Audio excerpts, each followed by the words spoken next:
Qu'est-ce que tu vas parler, Christelle? Je vais parler au sujet de avant de se marier. C'est un thème vraiment beau.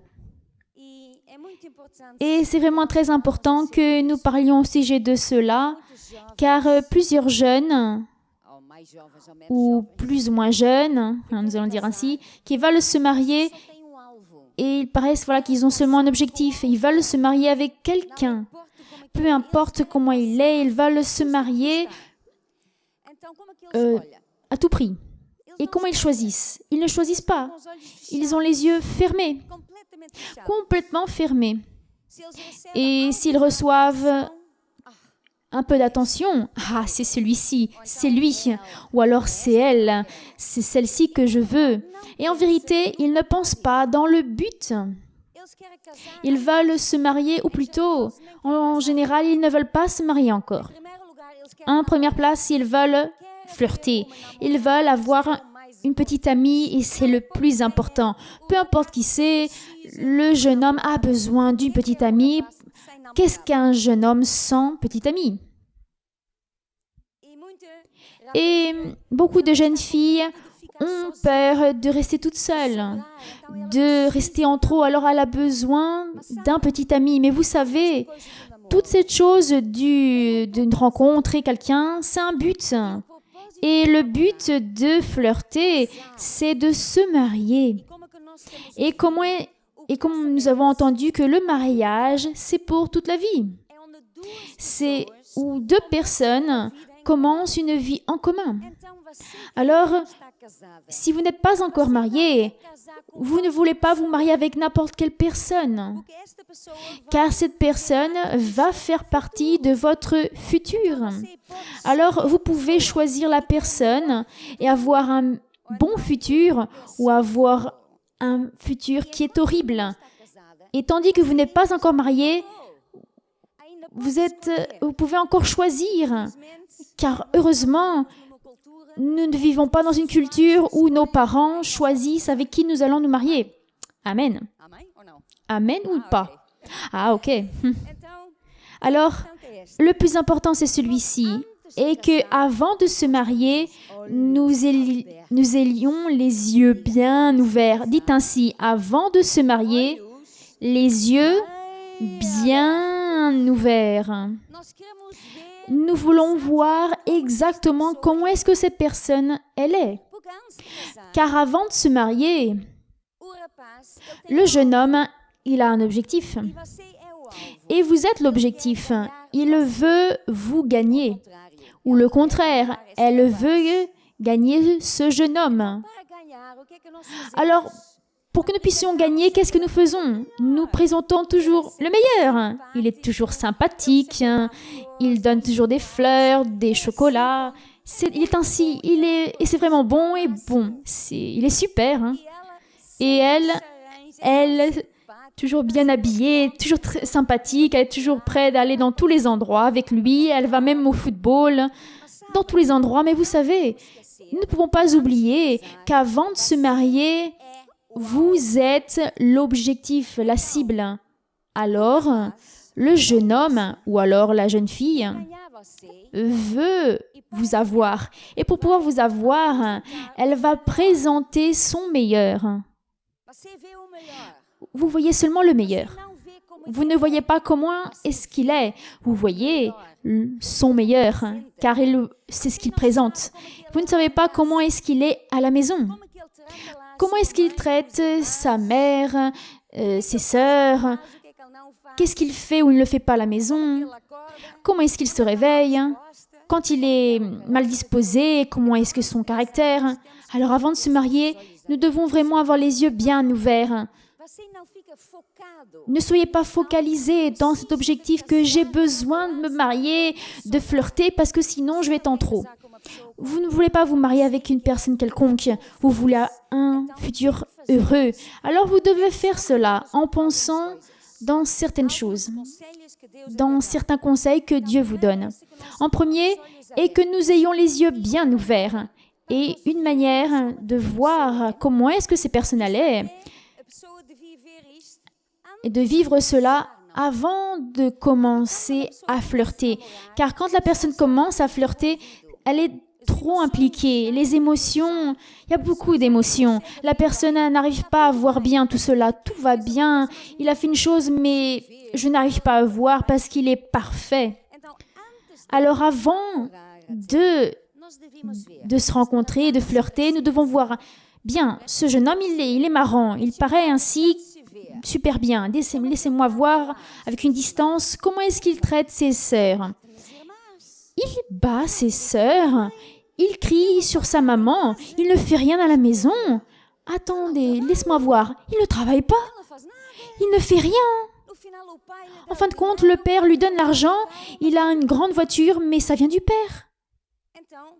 Alors, ce n'est pas seulement regarder en disant ainsi, « Oh, il est ainsi ».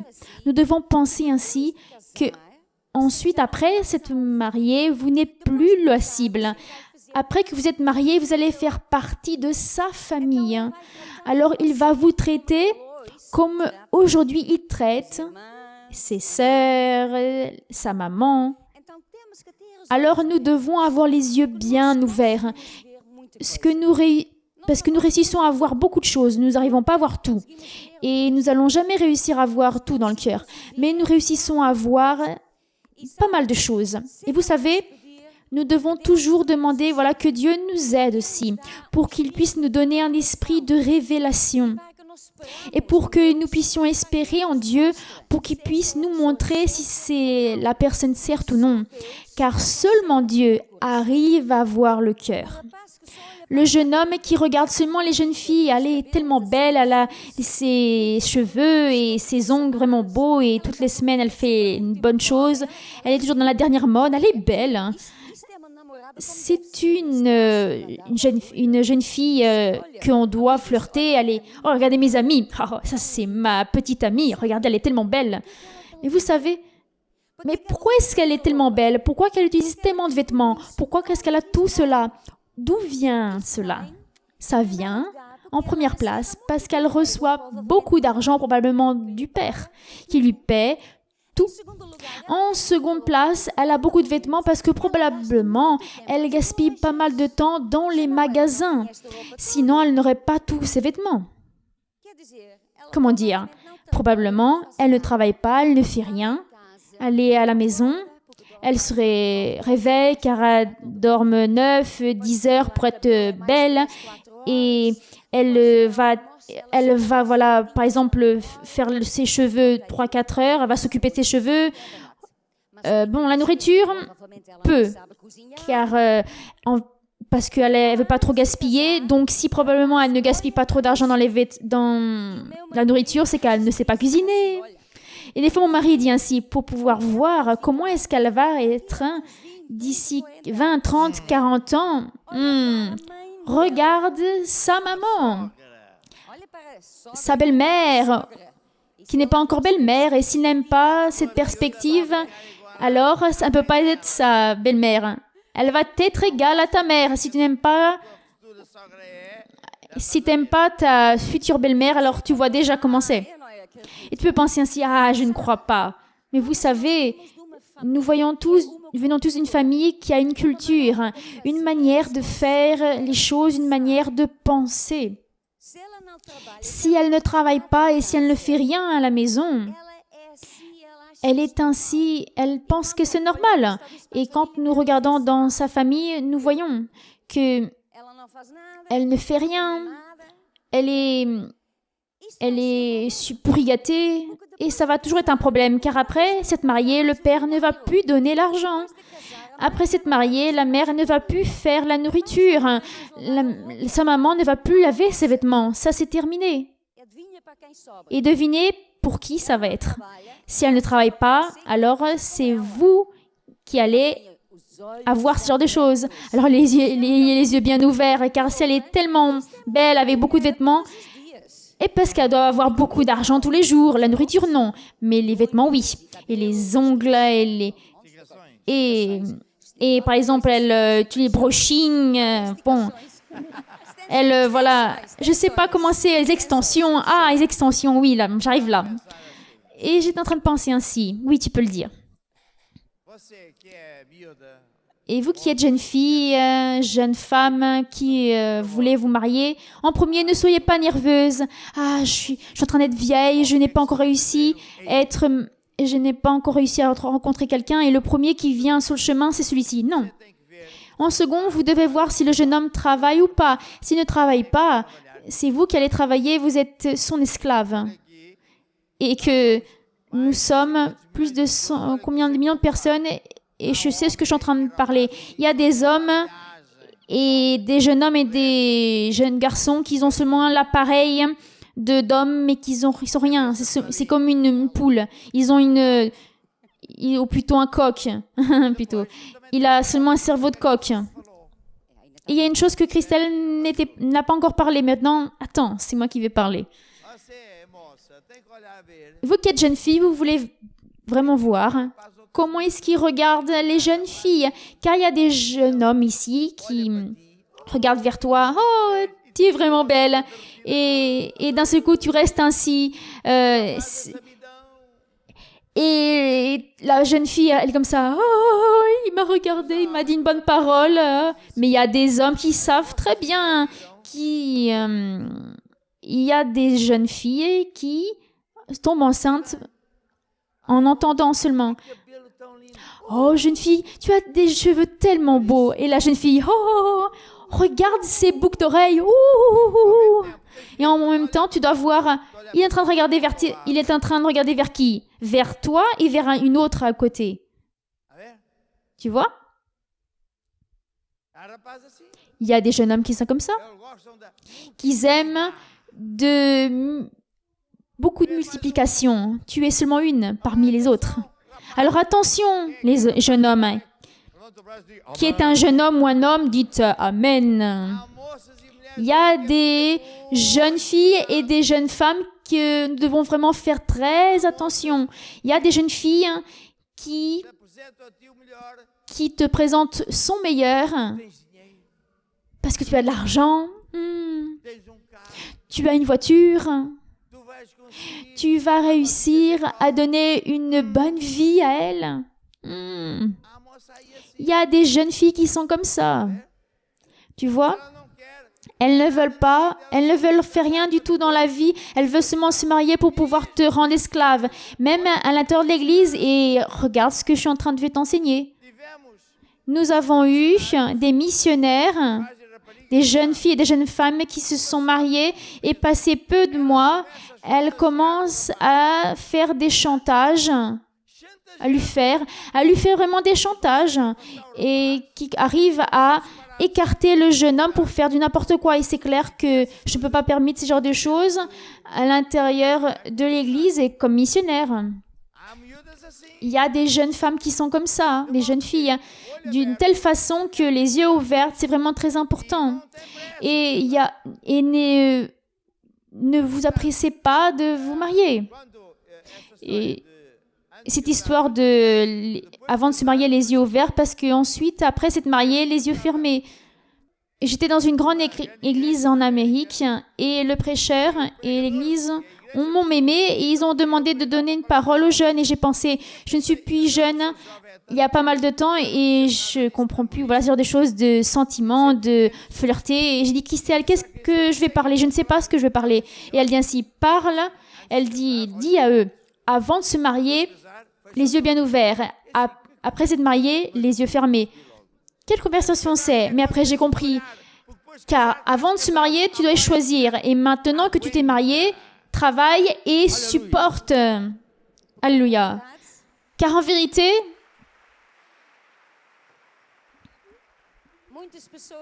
plusieurs personnes font le contraire. Avant de se marier, ils ont les yeux fermés.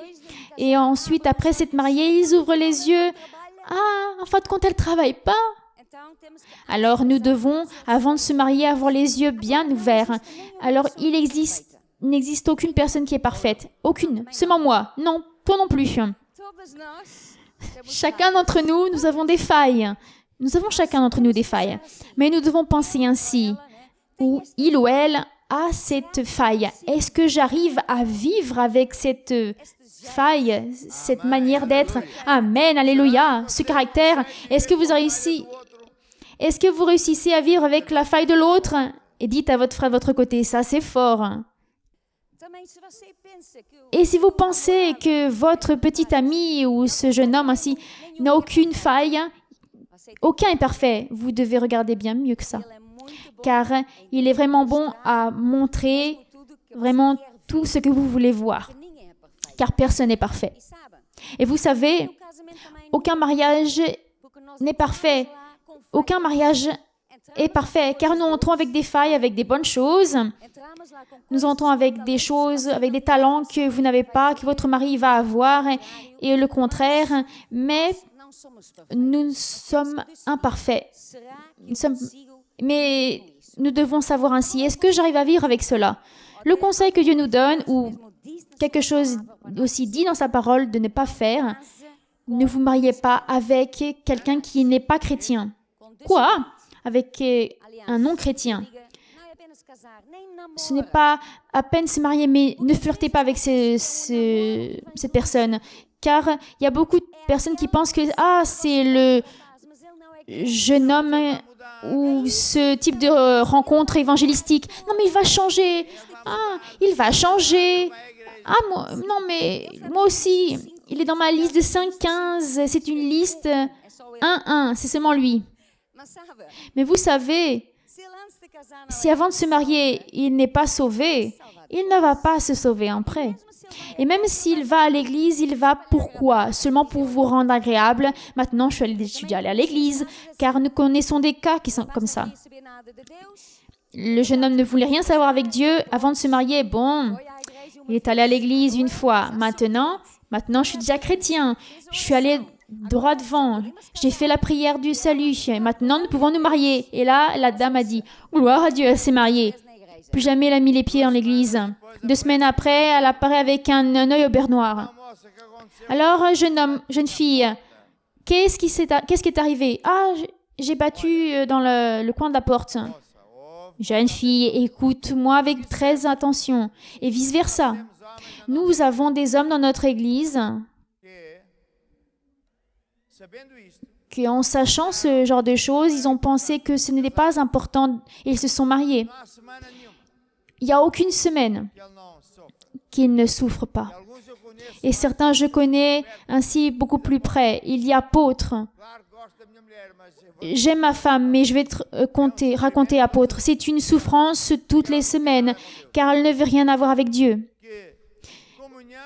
Communion peut avoir entre la lumière et les ténèbres. Quelle communion peut avoir entre le diable et Dieu? Quelle communion peut avoir entre une personne qui est un antichrist, qui ne veut rien avoir avec Dieu, avec une personne qui veut Dieu? Ça ne va jamais être possible. Vous savez, l'huile, vous mettez de l'huile dans un verre. Vous allez le mélanger avec ce que vous voulez, mais l'huile ne va jamais se mélanger avec n'importe quelle autre chose, ni de l'eau. Alors écoutez bien, pour ne pas souffrir. Et des fois, les jeunes disent ainsi, mais c'est de l'amour, nous ne pouvons pas contrôler l'amour, c'est une chose qui est bon, c'est du cœur. Ça arrive. Ça n'arrive pas. Ça arrive parce que nous le laissons ceci arriver.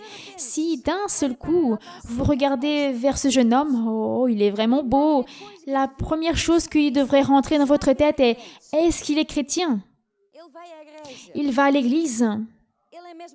Il est vraiment chrétien ou il va seulement assister ou il sert Dieu? Parce que s'il ne l'est pas, vous allez couper les ponts, vous retirez ça de votre cœur direct. Ce n'est pas l'amour qui commande sur nous, ce n'ont pas ces sentiments que nous allons nous assujettir, que nous ne pouvons rien faire, que bon, l'amour, on peut choisir n'importe quelle manière. Non. Après s'être marié, d'un seul coup, il apparaît une jeune fille et d'un seul coup, vous dites « Ah, en fin de compte, c'est celui-ci, ce n'est plus elle. Je l'ai plus. » Mais c'est du n'importe quoi. Quelle vie vous avez? Vous vous mariez avec une personne et vous avez promis dans le mariage d'être fidèle à cette personne. Il y a beaucoup d'autres jeunes filles aux alentours qui vont continuer à être là. Mais vous avez pris cette décision. Je vais aimer seulement ma femme, seulement mon mari. Le reste, c'est je ne veux rien savoir. Par exemple, nous voyons une jeune fille ou un jeune homme qui est vraiment beau ou belle, c'est terminé. C'était avant de se marier que nous devons avoir les yeux bien ouverts, que nous choisissons. Ensuite que nous sommes mariés, nous allons fermer les yeux pour les failles et pour les autres jeunes filles et les autres jeunes hommes. C'est terminé. Vous avez fait votre option. Amen. Alléluia.